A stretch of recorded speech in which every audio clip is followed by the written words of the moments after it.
मीरब और मुर्तसिम की मोहब्बत और नफरत के उतार चढ़ाव की कहानी में अब कुछ और मजेदार मोड़ आ गए हैं। पिछली किस्त में आपने देखा कि मीरब ऐन शादी के वक्त उठ के अंदर चली जाती है और मुर्तसिम से शर्त रखती है शादी के लिए, जिसे मुर्तसिम मान लेता है और उनकी शादी हो जाती है। मगर शादी के फौरन बाद हया अपनी कलाई काट लेती है और मुर्तसिम किसी को बताए बगैर हया और मरियम के साथ सारी रात अस्पताल में गुजारता है। 11वीं किस्त की शुरुआत कुछ इस तरह से होती है कि सुबह सवेरे हया और मीरब का आमना सामना हो जाता है।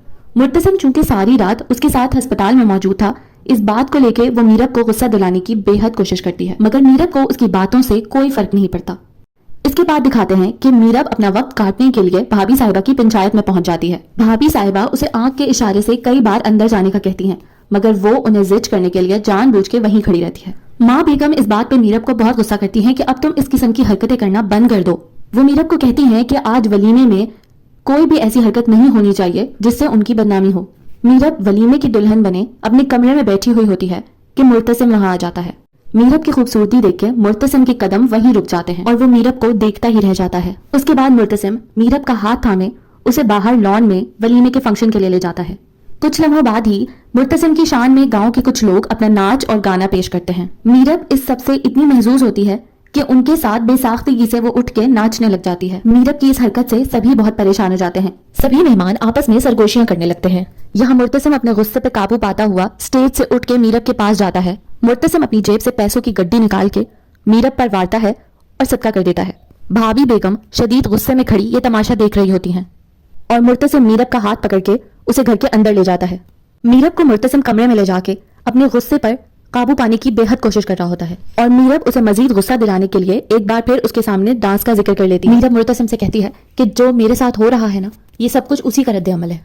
जिसमें मुर्तसिम कहता है कि तुम जो दुनिया वालों के सामने जितनी बेइज्जती मेरी करवा रही हो ना, जिस दिन मेरे कंधे उसका बोझ ना उठा सके उस दिन मुंह के बल सबसे पहले तुम गिरोगी। मीरब वो मीरब से कहता है कि तुम मुझे अपना शौहर मानो या ना मानो, मगर तुम मेरी बीवी हो। मुर्तसिम तो ये कह के वहां से चला जाता है, मगर चंद ही लम्हों में मरियम वहां आ जाती है मीरब को भाभी साहिबा के हुक्म पर बाहर ले जाने। भाभी साहिबा उससे पूछती हैं कि आखिर उसने सबके सामने उनके खानदान की इतनी तजलील क्यों करवाई। मीरब के लहजे में उन्हें जवाब देते हुए कुछ सख्ती होती है और वो उन्हें कहती है कि ऐसा कुछ नहीं है जैसा वो सोच रही हैं। भाभी साहिबा जो पहले ही शदीद गुस्से में खड़ी थी, मीरब का ये लहजा देख के उसे एक जोरदार थप्पड़ रसीद कर देती हैं। सभी हैरान और परेशान खड़े ये देखते ही रह जाते हैं और कोई भाभी साहिबा के डर से कुछ नहीं कहता। मीरब सब घर वालों के जाने के बाद मुर्तसिम से कहती है कि तुमने मारना है तो तुम भी मार लो, मगर मुर्तसिम कहता है कि मैं ये नहीं चाहता था। मीरब कहती है जैसी माँ है वैसा ही बेटा है।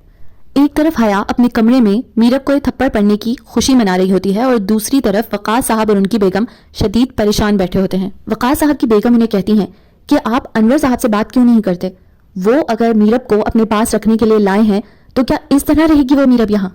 आधी रात को मुर्तसिम की आंख खुलती है तो मीरब अपने बिस्तर पर मौजूद नहीं होती। मुर्तसिम मीरब को ढूंढता हुआ टेरेस पर पहुंचता है जहां मीरब थप्पड़ वाले वाकये को लेकर परेशान खड़ी होती है। मुर्तसिम उसे समझाता है कि माँ से कभी भी किसी ने ऐसे बात नहीं की, इसीलिए उन्हें गुस्सा आया है, और जिस तरह की तुमने हरकत की थी हमारे खानदान में इस तरह की हरकत कभी कोई नहीं करता, ये हमारी रिवायत का हिस्सा है। मीरब उसे कहती है कि मुझे कल रात इस कैद खाने में बहुत बेबसी का एहसास हुआ। मुर्तसिम उसे कहता है कि तुम इस खानदान का हिस्सा बनने की कोशिश करो तो सब तुम्हें प्यार करेंगे। मीरब उसकी तमाम बातें बहुत तवज्जो से सुन रही होती है। उसके बाद वो दोनों अपने कमरे की तरफ चल पड़ते हैं। रास्ते में मुर्तसिम उसे तंग करने के लिए लाइट ऑफ कर देता है और मीरब अंधेरे से डर के मुर्तसिम को पकड़ लेती है। जब मीरब अपने आप को संभाल के अपने कमरे की तरफ वापस चल पड़ती है तो मुर्तसिम एक बार फिर वही हरकत करता है, जिससे मीरब समझ जाती है कि मुर्तसिम ही उसे तंग कर रहा है, और फिर वो दोनों एक अच्छे से मूड के साथ अपने कमरे में चले जाते हैं। कमरे में जाके मीरब उससे पूछती है कि तुम मुझे लेने क्यों आए थे, जिस पर मुर्तसिम कहता है मैं तुम्हें रोता नहीं देख सकता। मीरब कहती है क्यों, ऐसा क्यों है। मुर्तसिम कहता है कि मुझे नहीं पता, बस मुझे तकलीफ होती है। अगली सुबह वक़ास साहब पहला काम यही करते हैं कि अनवर साहब से जाके मीरब के बारे में बात करते हैं। वो कहते हैं कि मीरब के लिए ये माहौल बिल्कुल नया है, उसे एडजस्ट होने के लिए कुछ टाइम लगेगा, मगर उसे प्यार से समझाना चाहिए, इस तरह मारपीट से कोई नहीं समझेगा, बल्कि अगर उसके साथ इस तरह की हरकतें की तो वो सबको तंग करने के लिए मजीद कोशिशें करती रहेगी। यही बात अनवर साहब भाभी बेगम को भी समझा देते हैं। नाश्ते की मेज पर जाने से पहले मीरब तैयार होते हुए अपनी चेन को सुलझा रही होती है, जिसे मुर्तसिम जबरदस्ती उससे ले लेता है और सुलझाकर उसे बड़े ही मोहब्बत से पहना भी देता है। वहीं उनकी खात्मा उन्हें नाश्ते के लिए बुलाने आती है। वो एक तकिया और चादर सोफे पर देखकर हैरान हो जाती है। यही बात वो जाकर हया को बता देती है, जिसे सुनकर हया बहुत खुश होती है और उसे मना करती है कि मरियम या माँ बेगम को इस बात के बारे में नहीं पता चलना चाहिए। नाश्ते की टेबल पे माँ बेगम मुर्तसिम को सर्व करने की जिम्मेदारी मीरब पर डाल देती हैं جو وہ بڑی ہی بددلی سے کرتی ہے۔ ناشتے کے بعد ماں بیگم مرتسم کو اپنے پاس بلا کے کہتی ہیں کہ تم نے آج پہلی بار زندگی میں مجھے سلام نہیں کیا، جس پر مرتسم کہتا ہے کہ آپ نے میری بیوی کو تھپڑ مارا ہے۔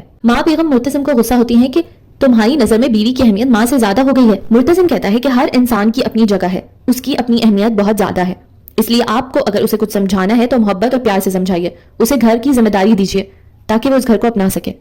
مرتسم واپس آتا ہے تو میرب اس سے پوچھتی ہے کہ تم نے ماں بیگم سے کہا کہ انہوں نے مجھے تھپڑ کیوں مارا تھا، جس پر مرتسم اسے سمجھاتا ہے کہ وہ بڑی ہیں، ان کی بات مان جایا کرو۔ میرب کہتی ہے مجھے معلوم ہونا چاہیے کہ میری اس گھر میں کسی کو پرواہ نہیں ہے، جس پر مرتسم میرب کو پیار اور محبت کے ساتھ مزید تنگ کرنے لگ جاتا ہے۔ بس اسی قسم کی اٹکیلیوں کے ساتھ اس قسط کا بھی اختتام ہو جاتا ہے۔ ویڈیو دیکھنے کا بہت بہت شکریہ۔